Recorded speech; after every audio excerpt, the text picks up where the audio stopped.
Hello, and welcome to another edition of Ward to Ward. I am your host, Deshaun Jackson, and we are here on location of the new Jesse White Community Center that is slated to open in July of 2014. We are also here with the man who was born in 1934. He served his country as a paratrooper in the 101 Division. Then he went on to play professional baseball for the Chicago Cubs organization. Then he went on to serve 33 years as a teacher and administrator for the Chicago public school system. Then he switched gears into politics, where he served 16 years in the General Assembly as a state representative, then assumed the position of Cook County Recorder of Deeds in 1992 and was re-elected in 1996. Then he ran for the open seat of Secretary of State and won in 1998, re-elected in 2002, 2006, and in 2010.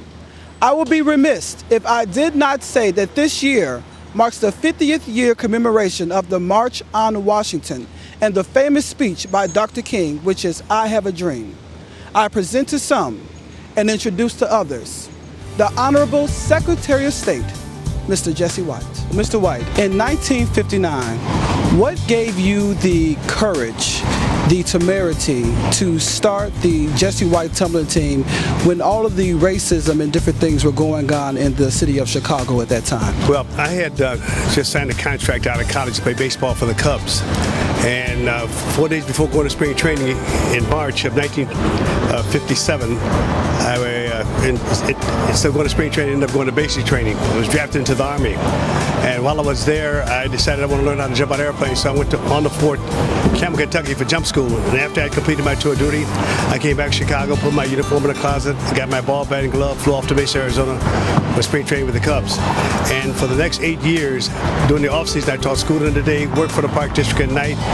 And the first year of playing baseball, during the off-season, I was asked to perform the gym show at Rockwell Gardens on the west side of the city of Chicago. And from that one gym show in December 1959 came the Jesse White tumbling team. We are exactly 53 years of age. This is a juvenile delinquency prevention program designed to help young people to grow tall and straight. Okay. And with the new community center that's coming up now, what type of resources, what type of opportunities will be there for the people inside the community? First of all, it's going to be a state-of-the-art gymnasium, a state-of-the-art gymnastic facility, a game room, weight room, computer lab, outdoor basketball, and playground for the young people. It's going to serve as a safety net that I had in the tunnel for a lot of young people from this community. And do you, because it's coming up, and I know that it's slated to open July of 2014, did you see a need in the community? I know at one point we had the New City YMCA, and I know that closed down, but did you see a need in the community to open the Jesse White Community Center? Yes, well, right now, we have 225 young people in training, and we use the Moody Bible Institute, the Solheim Center to be specific. We use Thule Park at 90th and King Drive as training sites for the Jesse White Tumblers. And then we decided we should have our own facility.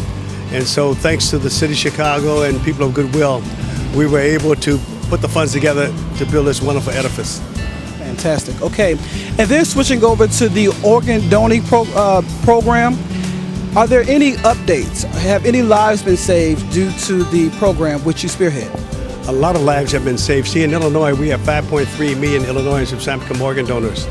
However, there are 5,000 people on the waiting list as we speak, and each year about 300 people die because organs have not arrived in a timely manner. We ask that when you're alive and well, give blood. When you're no longer here, give organs. When you've done those two things, you make a positive impact on society, considering the fact that one person can provide life or improve the quality of life for 25 individuals. And I tell people, you may not have a need today, you may not have a need tomorrow, but sometime during your lifetime, you or someone that you may know will have a need for organs, and we just want to make sure that when that moment arrives, an adequate supply of organs will be made available. I travel all over the state of Illinois, going to churches, schools, meetings to let specifically the African American community know the importance of the Organ and Tissue Donor Program. African Americans are 56% on the list for organs. However, we participate at a level of 34%. And it's kind of tough for you to go to Dominic's food store and buy $56 worth of groceries and only have $34. So we just want the African American community to step up to the plate so they can become participants in this wonderful program. So, Mr. White, you have been a paratrooper. You have been a Chicago Cub. You have been a teacher and administrator for over 33 years in the Chicago public school system. You have been 16 years in the General Assembly as a state representative. You have been the Cook County Recorder of Deeds in 92 and 96.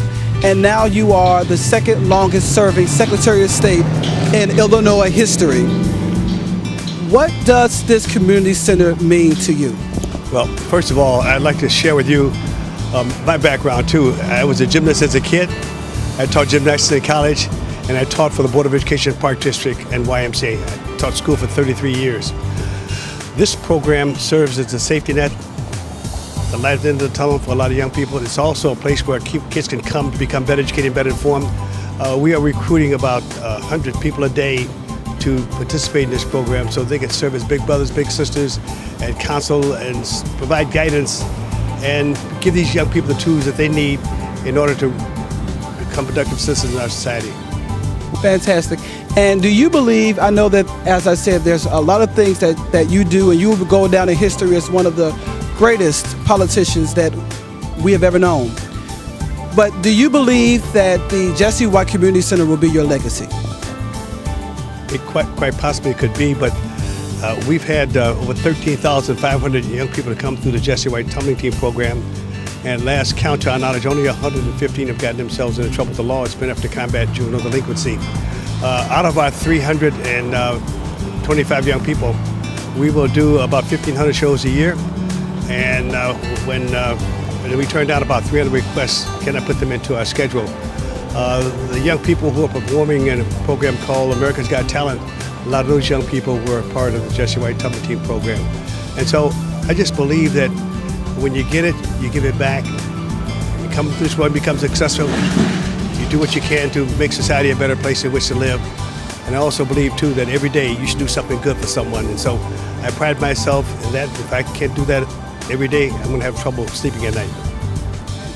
And my very last question for you is, I know you said that this may be your legacy, but are there any other projects? Are there any other projects that you are working on at this time? Well, we have 53 of my 325 young people in college, and we give each one between $3,000 to $8,000 toward their education. And we want to be able to provide an opportunity for more young people to participate in this program. Our young people have to be leafless, smokeless, and pipeless. The only time they can practice pharmacy is after they've earned a white coat. That means no drugs. And then we insist upon them being in school on time every day and having one aim in mind, that's to get the best education possible, because one day we want to put them in a posture by which they can help run this great country of ours. And we will not allow them to drop out of school to become a part of SWU. That's Sidewalk University. So when they drop out of school, get themselves into trouble with the law, then it costs we the taxpayers between $20,000 and $60,000 a year to put one person in prison for 1 year. 83% of the people in prison today have not graduated from high school. So the question is asked, should we spend a little now or should we spend a lot more later? I think you have the answer to that question. I need more partners in this effort to help our young people to realize their dreams so that they can become a positive force in society. Well, Mr. White, I just want to say thank you very much for taking out this time to commemorate the 50-year March on Washington. You know, this is the 50th year anniversary of that. And then also the Dr. King I Have a Dream speech. And just to spend this time with you, it's been nothing but a pleasure and an honor. I just want to say thank you many times over. So I really do appreciate it, sir. By the way, in closing, Dr. King was my minister when I was at Alabama State College in Montgomery, Alabama. And Rosa Parks was a lady who refused to move to the back of the bus. And so at one of our meetings at the Dexter Avenue Baptist Church, Dr. King indicated to us that they have asked him to lead the effort to desegregate the Montgomery transit system. And he said, I'm a student of Gandhi. If someone were to strike you on one cheek, you turn the other so you can be struck on the other. And I said, Dr. King, you know me and you know me well. I'm from Chicago and we don't operate like that. And so as a result of his efforts and the efforts of others, the Montgomery transit system was desegregated, and a lot of people, African Americans and others, have benefited from the efforts of Dr. King. And so I just want to applaud him and thank him for what he has done for me personally, but what he has done for society. Thank you for the honor. Thank you. Well, there you have it.